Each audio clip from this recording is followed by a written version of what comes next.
고린도전서 후서 말씀 강해를 하다가 오늘 로마서 10장 말씀을 정했습니다. 그 이유는 구원을 받는 믿음에 대해 구체적으로 가르쳐야겠다 하는 생각이 들었습니다. 독립침례교회 구원을 강조합니다. 우리 교회도 나름 구원을 강조한 교회입니다. 일반 교회보다 훨씬 더 구원의 중요성, 구원에 대한 복음을 확실히 가르치고자 애쓰는 상황입니다. 또 그만큼 성도들도 구원에 대한 신학적인, 교리적인 면을 가지고 있어야 됩니다. 오늘 많은 사람들이 구원을 논을 하는데 또 유명인, 연예인을 비롯한 사람들이 구원 간증을 하며 책을 넣기도 합니다. 수많은 간증들이 있습니다. 또 어떤 데는 요즘 이슬람의 하나님의 역사가 일어나 예수님께서 꿈에 나타나 환상 가운데 사람들을 구원시키는 역사가 일어난다. 이런 간증이 나돌아다닙니다. 그러나 그런 간증과 유명인의 간증 책을 보면 뭔가 석연치 않은 점들이 많이 있습니다. 성경과 다른 점이 많습니다. 왜 성경에서 나오는 간증과 이들의 간증이 다를까? 결여되어 있는 점이 분명합니다. 우리는 성경적인 구원을 가져야 됩니다. 가장 안전한 방법입니다. 하나님께서 정상적인 구원의 방법을 성경에 대해서 가르쳐 주었지 한번 생각해 보시길 바랍니다. 하나님께서 오늘날도 나타나서 꿈에서 역사에서 사람을 구원시킨다면 왜 제게는 안 나타나십니까? 왜 제게는 저 사람에게 나타나시고 왜 저에게는 안 나타납니까? 차별하십니까? 그런 것은 올바른 간증이 아닙니다. 또 간증의 내용을 들어보면 이게 자신을 자랑하는지 예수님을 영화롭게 하는 간증인지 간증 내용을 들어보면 핵심이 빠져 있는 경우가 많습니다. 회개가 빠져 있는 경우가 많습니다. 삶의 방향 전환이 빠져 있는 경우가 많습니다. 예수님의 십자가와 구원의 은혜가 드러나지 않는 간증도 수두룩합니다. 그러나 단지 예수를 만났다는 이유로 내가 예수를 만나 뜨겁게 감격했다는 이유로 그것이 간증이 될 수는 없습니다. 오늘 말씀을 보시면서 이 구원에 대한 간증을 성경에서는 어떻게 제시를 하고 있는가? 여러분, 구원만큼 중요한 것이 어디 있습니까? 온 세상을 다 얻고도 이 한 목숨 잃은다면 무슨 소용이 있습니까? 이 세상에서 아무리 떵떵거리고 산들 지옥 가면 무슨 팔자입니까? 그렇게 저주받는 인생이 어디 있습니까? 죽는 순간 내가 지옥 갈 것인가 천국 갈 것인가 두 가지 길밖에 없는데 아무리 이 땅에서 열심히 살고 착하고 노력하고 돈을 벌고 화목하게 지내고 인생의 무슨 희노애락을 다 누리고 떵떵거리고 산들 지옥 가버리면 아무 소용없습니다. 반드시 천국 가야 됩니다. 반드시 모든 걸 제껴놓고라도 모든 것을 희생하더라도 무슨 대가를 치르더라도 반드시 천국 가야 됩니다. 그래서 지금 교회 다니는 사람들 중에 과연 몇 퍼센트가 천국 갈 수 있을까요? 100%는 절대 아닙니다. 많은 사람들은 고작 20% 정도 천국 갈 것이다. 지구상의 인구 중에 교회 다니는 인구는 몇 퍼센트일까요? 또 교회에 다니는 사람들 중에 구원받은 사람은 몇 퍼센트일까요? 우리가 생각해 보면 정말로 예수님을 영접하고 주님으로 고백하며 구원받는 사람은 극히 드물다. 말세가 될수록 그 수는 더 줄어듭니다. 그래서 오늘 올바른 복음을 전해야겠다. 수많은 비성경적인 간증이 난무하고 감정 충만, 성령 충만이 아닌 마귀들의 꼬임에 빠져서 감정 충만을 성령 충만으로 오인하는 경우가 너무나 많습니다. 너무나 많아. 이걸 분별하지 못하고 교회로 들어와서 눈물 흘리고 감정이 고치되면 성령 충만한 것으로 착각하여 내가 신앙이 성숙한 것으로 그렇게 속임을 당하는 사람들이 너무나 많습니다. 그래서 오늘 다시금 말씀 중심의 신앙생활이 얼마나 중요한가, 성경에서 구원받는 믿음과 이 구원의 간증이 어떻게 드러나는가 한번 살펴보시고 우리가 다시금 우리 교회가 구원의 교리에 대해 확립하는 시간이 되셨으면 합니다. 로마서 10장 9절에 우리 구원을 논을 할 때 애용되는 구절입니다. 내가 만일 내 입으로 주 예수님을 시인하고 하나님께서 그분을 죽은 자들로부터 일으키신 것을 내 마음속으로 믿으면 구원을 받으리니 사람이 마음으로 믿어 의에 이르고 입으로 시인하여 구원에 이르느니라. 이 말을 너무 단편적으로 생각하여 흔히 말하는 사형리 교육 해가지고 전도하면서 예수님이 당신을 죽으셨습니다. 그리고 당신은 죄인입니다. 이제 예수님을 믿으면 살 수 있습니다. 자, 시인해 보시길 바랍니다. 시인이 안 되는데요. 그럼 제 기도를 따라 하시길 바랍니다.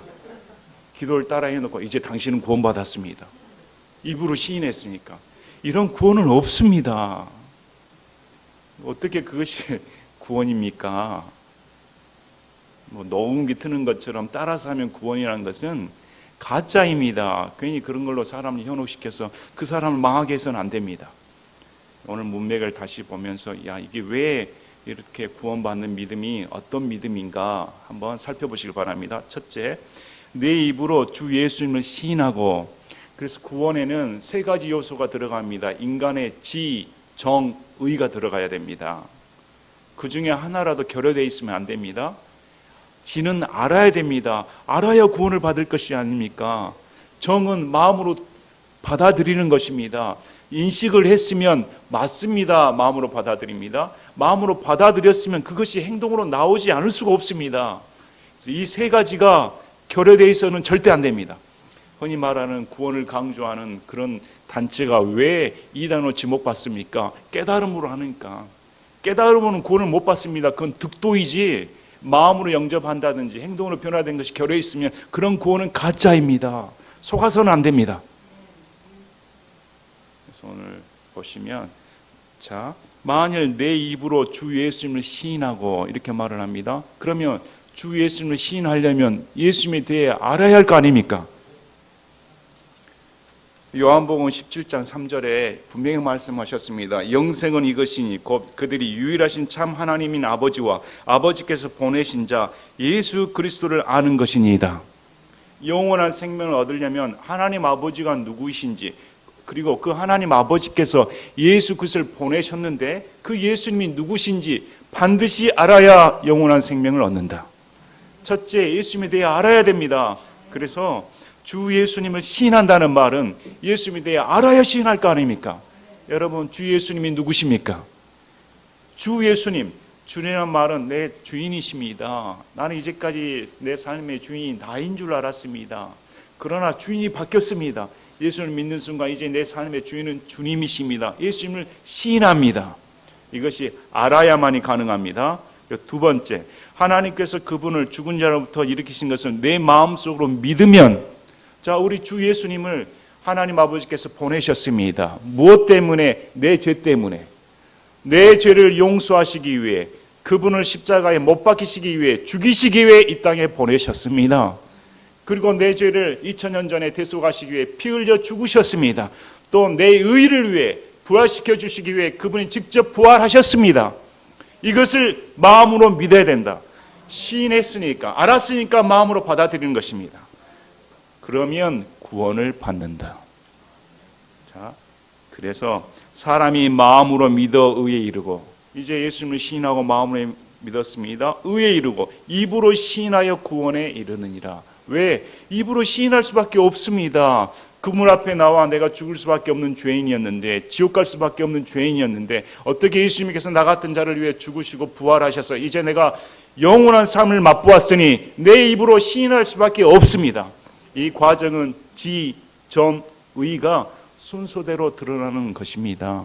이것이 빠져버리면 그건 구원이 아닙니다. 다시금 여러분 마음 상태를 살펴보시길 바랍니다. 그래서 우리 예수님이 이렇게 말씀하셨습니다. 누가복음 5장 31절 32절에 예수님께서 그들에게 대답하여 이르시되 온전한 자들에게는 의사가 필요 없으나 병든 자들에게는 필요하니 나는 의로운 자들을 부르러 오지 아니하고 죄인들을 불러 회개하게 하려고 왔노라 하시니라. 우리 예수님이 의사 중에 의사이십니다. 그리고 이 지구상에 있는 모든 인류는 다 죄로 병든 자들입니다. 병이 든 자가 자기 증상을 인식을 하고, 왜 내 몸이 이럴까? 뭔가 문제가 있는데 이렇게 인식을 해야 병원을 찾아갑니다. 병원에서 의사를 만나 의사가 고쳐주지요. 먼저 뭘 알아야 됩니까? 내가 병든다는 사실을 알아야 됩니다. 아무리 의사가 훌륭한 지식을 가지고 기술을 가지고 병 고칠 능력이 있더라도 병원에 찾아오지 않으면 고쳐줄 수가 없습니다. 병에 대한 인식이 없으면 고쳐줄 수가 없습니다. 내가 뭐가 병이 들었습니까? 나는 멀쩡한데 저는 의사 소용없습니다. 이런 사람은 의사가 고쳐줄 수 없습니다. 첫 번째 의사가 하는 일이 진단입니다.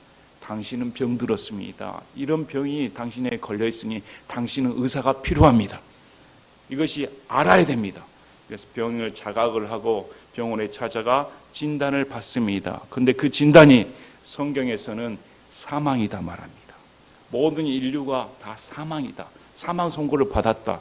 여러분, 우리가 성경을 보는 이유가 뭡니까? 성경을 보는 이유는 이 성경에서 로마서 2장 말씀을 통해 율법 밖에 있는 자나 율법 아래에 있는 자나 모두가 다 죄인이다. 의인은 없나니 하나도 없다. 다 죄인이여 정죄받아 지옥 갈 수밖에 없다고 성경은 말씀을 합니다. 그래서 성경은 진단서입니다. 이 성경을 통해 내 형편이 어떻게 되는가 가르쳐주는 진단서입니다. 그리고 그 진단서는 의사의 유능한 의사를 가리킵니다. 그 의사는 예수님밖에 없습니다. 이 죄로부터 구원시킬 분은 예수님밖에 없습니다. 제가 이전에 삼성병원에 암병동 가니까 너무 침울합니다. 기쁨이 없습니다. 생기가 없습니다. 우울합니다. 진료를 받는데 수많은 암 환자들이 몰려듭니다. 전국에서 왜 그렇게 암 환자들이 많을까요? 다 절망입니다. 의사가 당신은 사망입니다. 수술해도 안 됩니다. 이렇게 말을 하면 여러분의 감정은 어떨까요? 아마 자포자기의 심정이 들지 않을까. 달의 힘이 축 터지고 그 털썩 주저앉을 것입니다. 인생이 무엇이었을까? 앞으로 내 살 날이 어떨까? 가족들은 어떨까? 수많은 5만 가지의 근심 걱정이 다 올 겁니다. 다 포기 심정이 들어버릴 겁니다. 자, 여러분의 감정이 그 진단 사실을 변화시키질 않습니다. 진단 사실은 사실 그 자체입니다. 명확합니다. 그 사실을 받아들이는 사람이 어떤 사람은 덤덤하게 받아들일 수 있습니다. 그래, 난 어차피 죽을 사람이었어. 나는 이런 것에 놀라지 않아. 이제 죽을 준비해 잘 차릴 거야. 이런 사람이 있는가 하면 어떤 사람, 아이고 내 이 저주받을 팔자야. 내가 지금까지 뭘 했는가. 대성통곡한 사람이 있을 겁니다. 여러분, 감정으로 사실이 변화되지는 않습니다. 그러므로 구원받는데 감정이 중요하지 않냐는 그건 차선이지 그게 우선시 돼서는 안 됩니다. 진단이 먼저입니다. 받아들이는 마음이 동화되면 여러분, 그 의사가 당신은 실망할 필요 없습니다. 당신을 고쳐줄 수 있는 치료제가 있습니다. 그럼 여러분 어떻게 할까요? 당연히 치료제를 받아들일 수밖에 없습니다. 내 형편을 아는데 어떤 치료책이 있습니까? 인류의 모든 치료책은 없습니다. 예수님 외에는. 예수를 믿는 방법 외에는 없습니다. 그러면 받아들일 수밖에 없습니다. 마음이 동요할 수밖에 없습니다. 그것이 마음으로 믿어들이지 않겠습니까? 그러면 마음으로 믿으면 행동은 어떻게 나올까요? 당연히 치료약을 먹게 됩니다. 믿었으니까 이것은 행위가 나오는 겁니다. 그러므로 마음으로 믿는 것과 행위는 동떨어진 것이 아닙니다. 반드시 믿으면 행동이 나오게끔 돼 있습니다. 반드시 구원받아 치료받았으면 이전의 삶과 같을 수가 없습니다. 이전의 삶은 시체였습니다. 죽은 자로 성경은 말을 합니다. 예수는 말미암아 영원한 생명이 들었는데 아직도 시체처럼 산단 말입니까? 있을 수 없는 말입니다. 영원한 생명이 들어왔으면 생명을 받은 사람처럼 호흡을 하고 예수님과 함께 동행을 하며 예수님을 생각하며 영원한 예수님과 함께 살 소망이 있다는 것이 확실히 믿어져서 입으로 시인할 수밖에 없는 것입니다. 그러므로 이런 과정들은 어느 하나 누락돼서는 안 됩니다. 철저하게 사실을 직시를 하고 마음으로 받아들이며 행동이 나온다.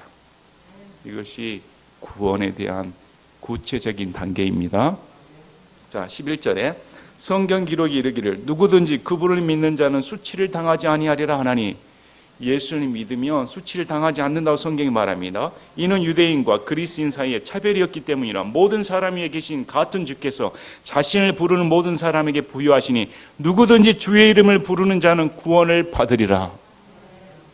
그래서 지금 사도 바울은 누구든지 예수님을 믿으면 부르면 동일한 말입니다. 단순히 입으로 그냥 시인하여 말하는 말이 아닙니다. 마음으로 믿어 예수님을 부르면 구원을 받는다. 이렇게 말을 합니다. 사람들이 그러면 내 상태를 어떻게 알 수 있습니까? 저는 하나님 앞에 들어본 적이 없습니다. 그래서 하나님께서는 인류에게 하나님의 존재를 계시하고 싶었습니다. 오늘 많은 사람들은 안 믿어집니다. 그래서 하나님이 살아계신 걸 눈에 보여주면 저는 믿겠습니다. 이렇게 주장하는 사람들이 많습니다. 정말 그러지 않을까요? 나도 다른 사람처럼 하나님이 딱 나타나가지고 기적을 베풀어주면 그렇게 믿을 텐데.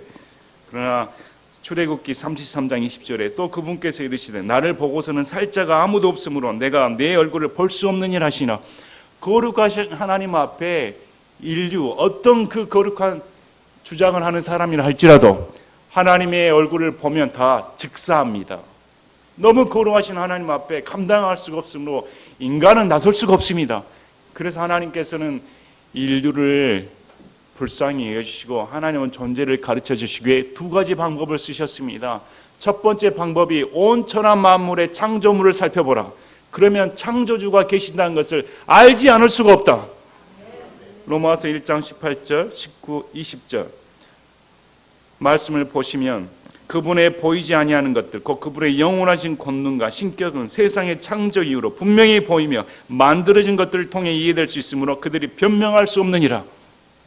하나님의 신격이 하나님의 창조가 온 우주 만물을 통해 인류에게 계시되었으므로 어떤 인류, 인간 한 사람도 저는 하나님을 알 수 없습니다. 이렇게 말할 수가 없다고 성경은 말을 합니다. 그래서 그들이 하나님을 알면서도 하나님으로서 그분이 받으신 영광을 그분께 돌리지 아니하고 감사하지도 아니하며 오히려 자기들의 상상 속에서 허망해졌고 그들의 어리석은 마음이 어두워졌나니 그들은 스스로 지혜롭다고 선언하나 어리석은 자가 되어. 아무리 하나님께서 이런 창조물을 통해 하나님의 신격을 드러내 주셨는데 인간들이 진화론에 주입되어 하나님은 안 계셔. 진화론이 과학이야. 마음이 스스로 어두워져. 오히려 진화론을 믿는 사람이 왜 돼지 머리에 절을 합니까? 왜 소를 섬깁니까? 뱀을 섬깁니까? 진화론을 주장하는 사람들이, 과학적인 사람들이 왜 구술을 합니까? 얼마나 어리석은 자들입니까? 그리고 두 번째, 하나님께서는 말씀을 전해 주셨습니다. 인류에게 두 번째로 구약에서는 대언자들을 통해 하나님이라는 존재에 대해 가르쳐 주기 위해 대언자들을 통해 율법서를 통해 하나님이 누구신가 가르쳐 주셨습니다. 그러나 그것이 완전하지 않았습니다. 왜? 대리자를 통해 알았기 때문에 한 발 건넌 거였습니다. 그래서 하나님께서 더 정확하게 알리시기 위해 히브리서 1장 말씀을 통해 이렇게 말씀을 합니다. 히브리서 1장 1절, 2절, 3절 지나간 때에는 여러 시대에 다양한 방식으로 대언자를 통해 조상들에게 말씀하신 하나님께서 이 마지막 날들에는 자신의 아들을 통해 우리에게 말씀하시고 그 아들을 모든 것의 상속자로 정하셨으며 그분께서 또한 그 아들로 말미암아 세상들을 만드셨느니라. 하나님의 영광의 광채시요 그분 자체의 정확한 형상이시며 자신의 권능의 말씀으로 모든 것을 떠받치시는 이 아들께서는 친히 우리 죄들을 정결하게 하신 뒤에 높은 곳에 계신 존엄하신 분의 오른쪽에 앉으셨느니라. 하나님의 영광의 광채시요 그분 자체의 정확한 형상이시다. 예수님이 하나님이십니다. 그분에 의해 저와 여러분이 지은 바 받았습니다. 온 우주 만물의 창조주가 예수님이라고 성경은 말씀하셨습니다. 창조 주신 예수님이, 율법을 주신 예수님이, 구약의 여호와로 일컬음 받는 그 예수님이 이 마지막 날들에 2000년 전에 인류를 위해 직접 이 땅에 나타나셨다. 이렇게 말씀하십니다. 그래서 예수의 말씀을 받아들이지 않으면 지옥 가는 것입니다. 예수를 믿지 아니하면 지옥 갈 수밖에 없습니다. 하나님께서 우리에게 믿기 위해 직접 이 땅에 나타나 주셔서 희생의 대가를 치르셨는데 그분을 거절하면 지옥 갈 수밖에 없는 것입니다.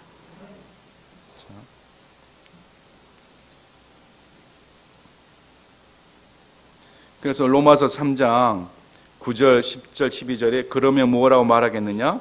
우리는 앞에서 유대인들과 이방인들을 검증하여 그들이 다 죄 아래 있음을 보았다. 이것은 기록된 바 의로운 자는 없나니 단 한 사람도 없다. 다 선을 행한 자가 단 한 사람도 없다.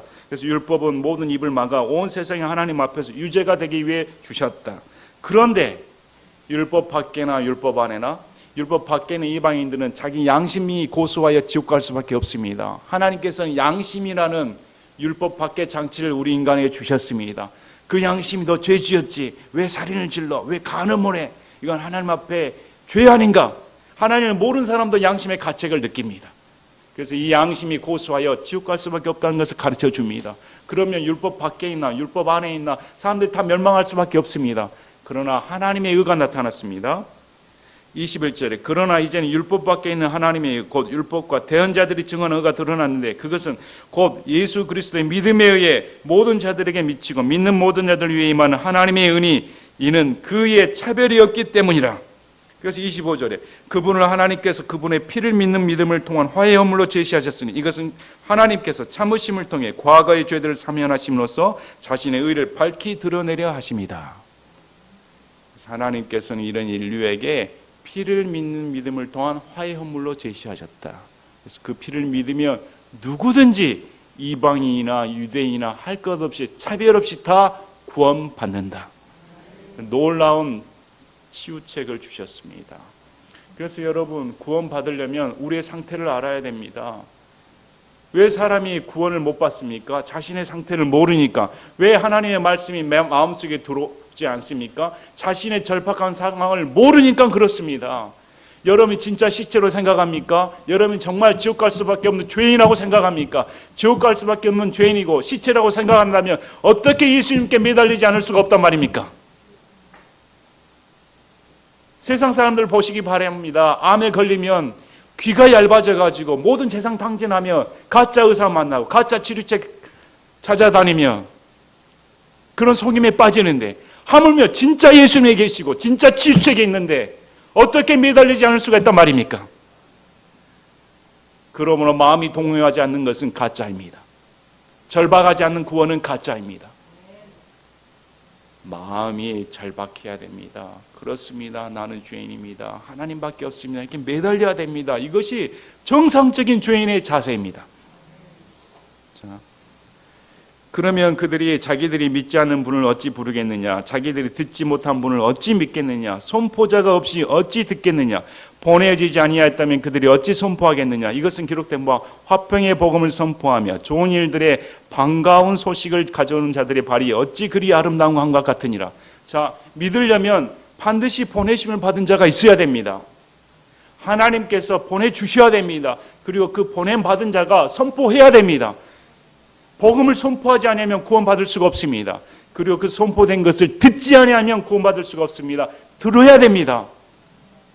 여기에서는 공헌의 단계의 말을 합니다. 하나님께서 보내주셨다. 그리고 보내주신 반이 선포했다.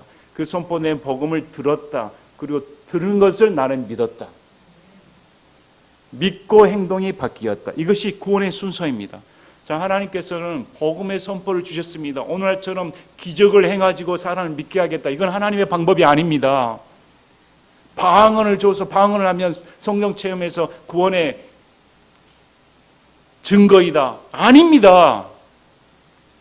철저하게 선포된 복음을 들어야 믿게 된다고 성경 말을 합니다.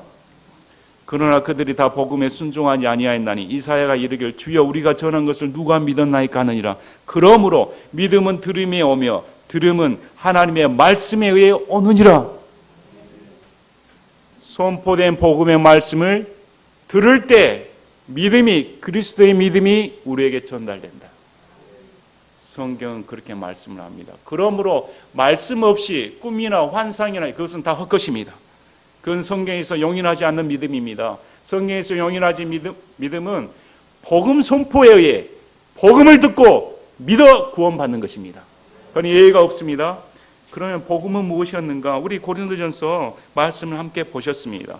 고린도전서 15장 3절 4절 5절 나 역시 받은 것을 무엇보다 먼저 너에게 전하였노니 그것은 곧 성경 기록대로 그리스도께서 우리의 죄들로 인해 죽으시고 묻히셨다가 성경 기록대로 셋째 날 다시 일어나시고 개바하게 보시고 그 뒤에 12 사도에게 보이셨다는 것이라.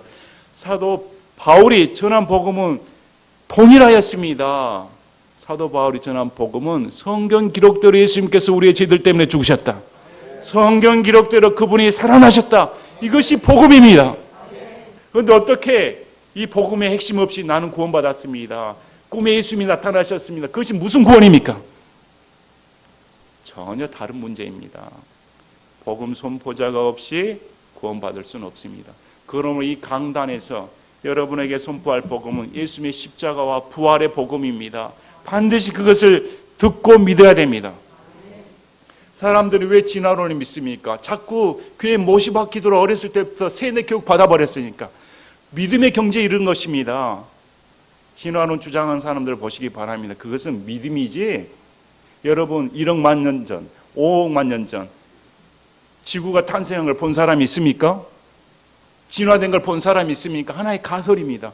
그런데 그걸 진리로 여깁니다. 왜 여겨졌습니까? 자꾸 듣다 보니까 믿어져 버린 것입니다. 마찬가지입니다. 자꾸 예배당에 와서 세상 지식이 아니라 하나님의 말씀을 자꾸 들어야 됩니다. 정말 세뇌돼야 됩니다. 창조에 세뇌돼야 됩니다. 예수님께 세뇌돼야 됩니다. 자꾸 들어야 믿음이 생깁니다. 그래서 믿음은 들음에서 온다. 본 곳으로 오지 않습니다. 여러분의 감정으로 오는 것이 아닙니다. 믿음은 사실입니다. 사실 직시에서 온다. 이렇게 말합니다. 그러면 성경에서 과연 이런 믿음에 대해서 구원받은 사람들에 대해서 어떤 용례가 있는지 하나씩 찾아보겠습니다. 우리 사도행전 2장 보시겠습니다.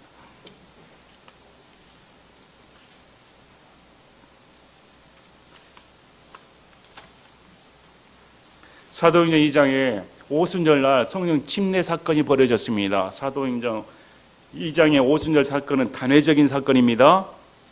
그것은 하나님께서 이방인들을 비롯하여 유대인들을 비롯하여 차별 없이 성령 침례 사건을 벌여주어서 믿음으로 구원받는 교회 역사의 시작됨을 알리는 신호탄이었습니다. 그래서 성령 침례와 성령 충만이 동시에 일어난 사건이었습니다. 성령 침례를 받아 이곳에 기도하던 사람들이 타언어를 말을 하였습니다. 남이 알아듣지 못하는 이방인의 외국어를 말하기 시작했습니다. 이런 일이 벌어지니까 유대인들이 깜짝 놀랐습니다. 이 일이 무슨 일이냐? 그랬더니 사도 베드로가 성령 충만하여 설교를 합니다.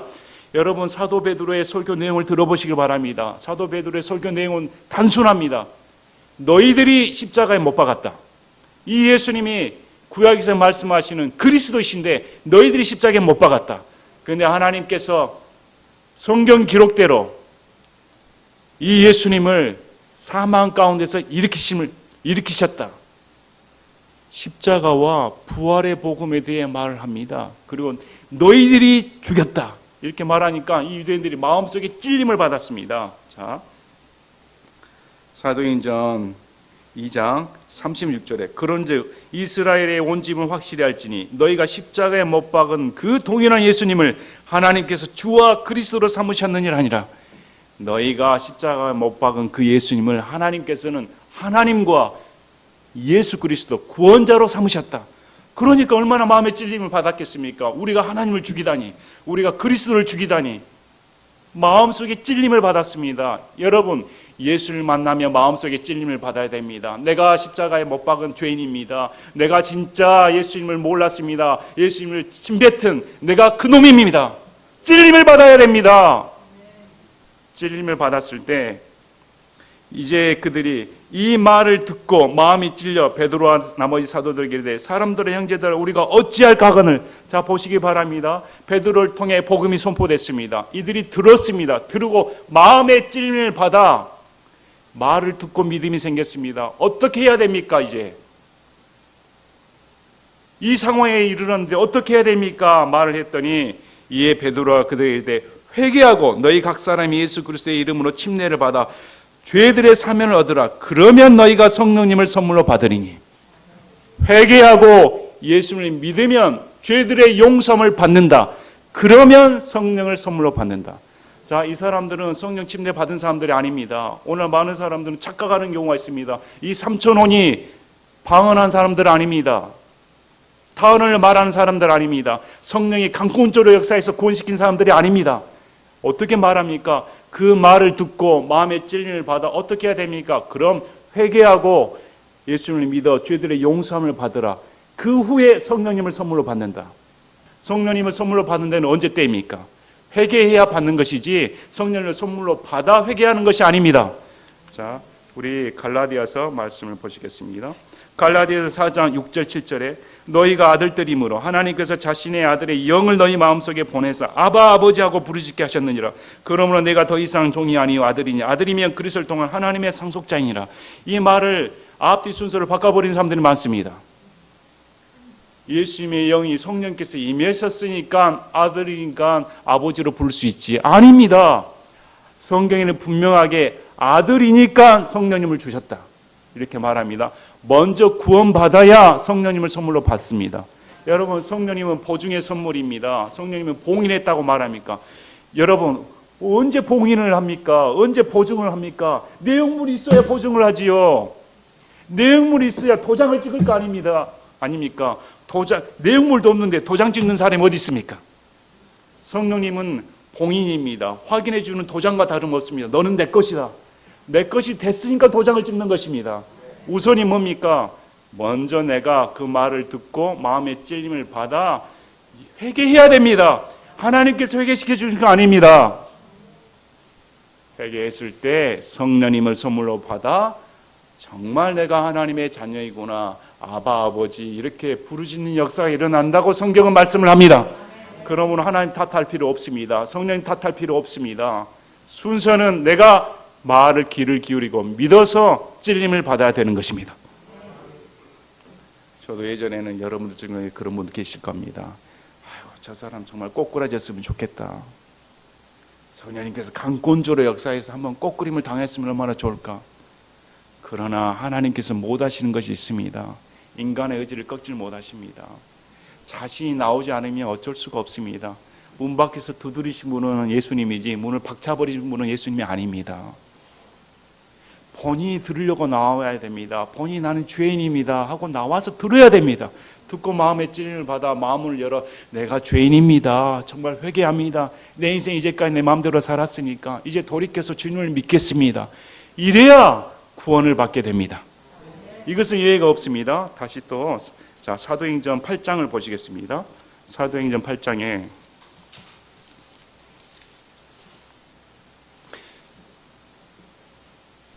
이디오피아 네시가 구원받는 사건이 기록되어 있습니다. 사도행전 8장 34절에 네시가 빌립에게 응답하여 이르되 청하에 묻노니 대언자는 누구를 두고 이것을 말하느냐? 자기를 두고 말하느냐? 아니면 다른 사람을 두고 말하느냐 하매 이에 빌립이 입을 열어 바로 그 성경 기록에 시작하여 그에게 예수님을 선포하느니라. 이사야 대언자 53장 말씀을 이디오피아 네시가 읽고 있었는데 도저히 이걸 깨달을 수가 없습니다. 여기 나오는 이 도살장에 끌려가는 양이 이 이사야 대언자냐 아니면 다른 사람이냐 모르겠다. 그랬더니 빌립이 자 보시기 바랍니다. 성경 기록에서 시작하여 그에게 예수님을 선포하니라. 자, 빌립이 무슨 성경 침례 주었습니까? 빌립이 무슨 기적을 베풀어 주었습니까? 빌립이 환상 계시를 가르쳐 주었습니까? 지금 뭘 말합니까? 성경 기록에서 시작하여 예수님이 누구신가 선포했다. 자, 36절에 그들이 계속해서 길을 가다가 어떤 물에 다다르며 네시가 이르되 보라 여기에 물이 있으니 무엇이 내가 침례 받는 것을 방해하겠느냐 하므로 이제 자기는 구원받았다고 말했습니다. 나는 받아들였습니다. 그래서 나는 침례까지 받고 싶습니다 했더니 빌립이 다시 네시의 마음을 체크하는 것입니다. 빌립이 이르되 만일 그대가 마음을 다하여 믿으면 받을 수 있느니라 하며 네시가 응답하여 이르되 예수 그리스도께서 하나님의 아들이심을 내가 믿노라. 왜 이 고백이 나올까요? 자, 성경 기록에서 시작하여 복음을 선포하였습니다. 이 예수님이 누구신지 당연합니다. 이사야 53장에 나오는 그 양이 하나님께서 보내주신 우리 예수 그리스도시다. 그래서 네시가 맞습니다.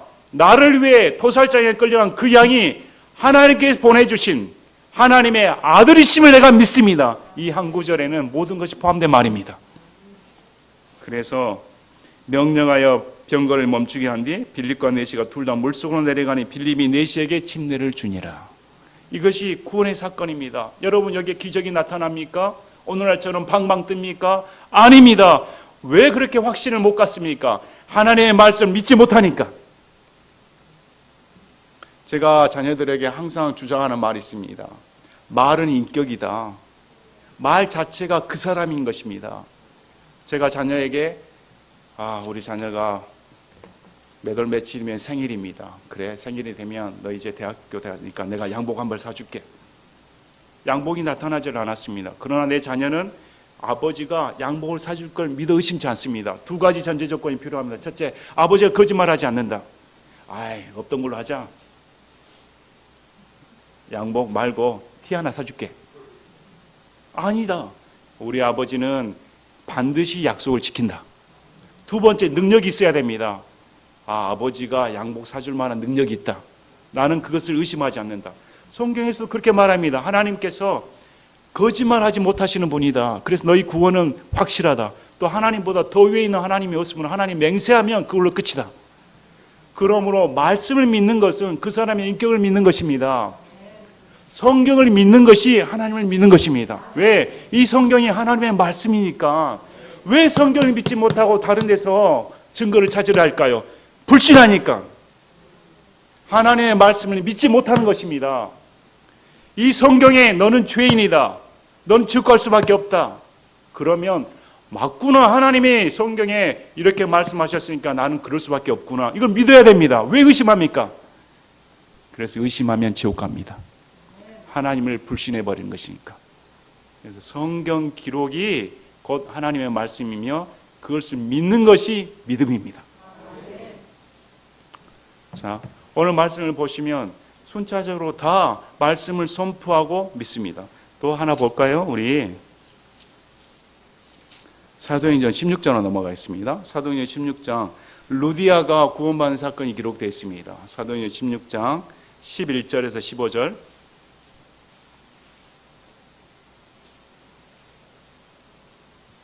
그러므로 우리가 두로아에서 배로 떠나 직행하여 사모드라이에 다다른 뒤 다음날 네아폴리스로 가고 거기서 빌립보로 갔는데 그곳은 마케도니아의 그쪽 지방에서 떠가는 도시요 또 식민지더라. 우리가 그 도시에 며칠 머물다가 이제 빌립보에 가서 사도 바울이 복음을 전하고 싶었는데 거기는 회당이 없었습니다. 회당이 없는 이유는 유대인의 남성 10명이 없었기 때문입니다. 유대인의 남자 10명 이상이 있어야 회당이 있는데 없어서 여인들이 따로 모여 강가에서 기도하고 모임을 가졌습니다. 그래서 그 강에 이르러 이제 사도 바울이 복음을 전합니다. 14절에 두아드리아 시 출신의 자주세 옷감 장수로서 하나님께 경배하는 루디아는 어떤 여자가 먼저 순서가 있습니다. 우리의 말을 들으매. 자, 사도 바울이 복음을 선포했습니다. 그리고 이 루디아는 그 말을 들었습니다. 그랬더니 주께서 그녀의 마음을 여심으로 그녀가 바울이 말한 것들에 주의를 기울이니라. 여기에는 하나님의 역사가 드러납니다. 여러분 믿으러 들어와야 하나님께서 여러분의 마음을 여실 수가 있습니다. 들어오지 아니하면, 듣지 아니하면 하나님께서 여러분의 마음을 여실 수가 없습니다. 그런데 루디아는 바울의 말에 경청했습니다. 이런 경청하는 루디아의 마음의 문을 하나님께 역사해 주셔서 더 받아들이 쉽게 열어주셨습니다. 그랬더니 사도 바울의 복음을 쏙 받아들였습니다. 받아들이고 그녀와 그녀의 집안 사람들 침례를 받고 우리에게 간청하여 이르되 만일 당신들이 나를 주께 신실한 자로 판단하였거든 내 집에 들어와 거기 머무서 사고 우리를 강권하더라. 바로 구원받아 그 집에 초청하였다. 자, 여러분 여기 루디아가 방방 뜹니까? 루디아가 대성통곡했단 말 나옵니까? 루디아가 눈물을 흘렸단 말 나옵니까? 감정은 구원의 증거가 될 수 없습니다. 여러분 우리가 구원받아야 증거는 철저하게 복음에 두어야 됩니다. 오늘 많은 사람들이 우리 교회는 CCM 하지 않습니다. 왜 CCM 하지 않을까요? CCM의 교리가 불확실하기 때문입니다. 당신은 사랑받기 위해 태어난 사람, 얼마나 큰 교회에서는 새로운 사람들한테 그걸 불러줍니다. 다 일어나서 청중들이 그러면 그거 받는 사람들 기분이 얼마나 좋을까요? 그래 나는 사랑받기 위해 태어난 사람. 헛소리입니다. 이렇게 또 과격한 말을 하면 목사가 좀 좋은 말을 하지 다 은혜 받고 기분 좋아지는데 왜 이렇게 초치는 소리를 하실까? 성경을 어떻게 말합니까? 예수님 믿기 전에는 다 마귀 자녀다. 다 저주받은 자다. 본질상 진노의 자녀다. 이렇게 말을 하지 태어난 순간 당신은 사람밖에 태어난 사람? 어떻게 시체한테 당신이 행복합니다. 어떻게 암에 걸려 사망 선고 받은 사람한테 당신은 기쁩니다 사나받기에 얼마나 저주스러운 소리입니까? 그런 건 음이 좋습니다. 음이 단조로운 음악이 반복되니까 흥얼흥얼 될 수가 있습니다. 찬송가에 은혜 받지 못한 사람은 다른 영을 가진 사람입니다. 찬송가에 은혜 받지 못한 사람은 영이 다른 사람입니다. 왜 우리가 찬송가를 부를까요? 교리가 확실합니다. 또 쿵쿵짝짝 쿵쿵짝짝 하면서 인간의 감정을 부추기는 인간 중심의 찬송이 아닙니다. 우리가 왜 예배 드립니까? 영과 진리로 예배를 드립니다. 오늘날 많은 교회에서 사람들의 흥을 돋구기 위해 사람들을 모이기 위해 CCM이 들어오고 복음 선거가 들어와 말씀은 줄어들고 찬송이 더 시간을 떼어버립니다. 그러면 기분은 좋아지겠죠. 회포는 풀고 갈 겁니다. 이게 무슨 락 카페인지 나이트클럽인지 꽝꽝꽝꽝 젊은이들은 환장을 합니다. 그 사람들의 열매를 보시길 바랍니다. 남질 않습니다. 여러분들이 유튜브에서 그 피해를 보면 다 드러납니다. 어떤 사람은 과격하게 CCM은 사탄의 음악이다. 그 정도까지 아니다 하더라도 영성 자체가 다릅니다. 찬송이라는 것은, 예배라는 것은 하나님을 높이는 것이지 인간을 높이는 것이 아닙니다. 인간의 감정을 부추기 위해서 찬송을 불러서는 절대 안 됩니다. 그러므로 오늘날 보시길 바랍니다. 말씀이 사람을 구원시키는 것이지 찬송이나 복음성가가 사람을 구원시키는 것이 아닙니다. 선포된 복음을 통해 믿고 구원받는다. 그러면 여러분 믿으시기 바랍니다. 성경에서 믿고 구원받았다면 확신하면 될 것을, 성경에서 믿는 순간 하나님께서 내가 너와 더불어 영원히 함께 산다 하면 확신하면 될 것을 자꾸 그것을 부정을 합니다. 자꾸 눈으로 보고 귀로 듣고 감정으로 확인하고자 합니다. 그럼 예수님께서 책망하십니다. 왜 믿음이 적니? 왜 불신하니? 내가 너에게 말하지 아니하였느냐? 하나님의 인격을 모독하는 것입니다. 자, 다른 장에서도 이것은 반복됩니다. 그래서 사도 바울은 가는 곳마다 복음을 선포했습니다. 성경을 강연했습니다. 사도행전 17장 10절 12절 사도행전 17장 10절 11절 12절 밤에 형제들이 바울과 실라를 즉시 베레아로 보내니 그들이 거기로 가서 유대인들의 회당에 들어갔는데 이들은 데살로니가에 있는 자들보다 더 고귀하여 온전히 준비된 마음으로 말씀을 받아들이며 그것들이 그러한지 알아보려 날마다 성경 기록들을 탐구하므로 그들 중에 많은 사람이 믿었고 또한 그리스 사람인 기부인들과 남자들 중에서도 적지 않은 사람이 그리하더라. 자, 바울이 복음을 전했습니다. 그랬더니 이 베레아에 있는 유대인들이 또 이방인들이 과연 성경 기록이 그러한가 날마다 탐구했다. 여기 나와 복음성가 부르며 찬양 집회하는 대신에 성경 기록 연구하는 탐구하는 시간이 늘어나야 됩니다. 너무나 안타깝습니다. 너무나 안타까워서 참 이 교회가 됐지 아니하고 문화의 터전으로 삼아버린 경우가 많습니다. 세상과 다를 바가 없습니다. 여기서 무슨 스트레스 해소하려고 온 겁니까? 성경 기록을 탐구해서 하나님이 여기 살아계시는구나. 이 기록을 탐구해서 내 마음 가운데 하나님이 계시구나. 이것을 믿은 사람이 구원을 받는다고 성경은 말을 합니다. 날마다 성경 기록을 탐구하는 여러분이 되시길 바랍니다. 날마다 성경 기록을 탐구해서 하나님께서 이렇게 하셨다. 왜 성경에서는 감정을 말하지 않을까요? 감정은 표현이 될 수 없습니다. 물론 우리가 할 때 어떤 사람은 참 눈물이 막 흐릅니다. 저도 예수를 믿기 전에는 눈물 하나 안 흘린 자였습니다. 마음이 강팍해가지고 찔러도 피눈물 하나 안 흘린 아주 그냥 강팍한 사람이었습니다. 온만 인상 쌓이고 옆에 슬픈 영화를 보면 형제들은 우는데 뭐 저것 갖고 울어? 그러면 형제들이 저에게 저 감정도 없는 놈. 저는 슬픈 영화를 보면 눈물도 흘려야지. 그것이 인간이지. 그래요. 저는 인간 같지도 않은 사람이었습니다. 뭔 남자가 눈물을 흘리냐. 그랬는데 하나님을 만나고 그분 앞에 깨이다 보니까 예수만 생각하면 자꾸 눈물이 나옵니다. 십자가만 생각하면 어떻게 그렇게 좋은지, 어떻게 그분이 나를 위해 죽으셨을까.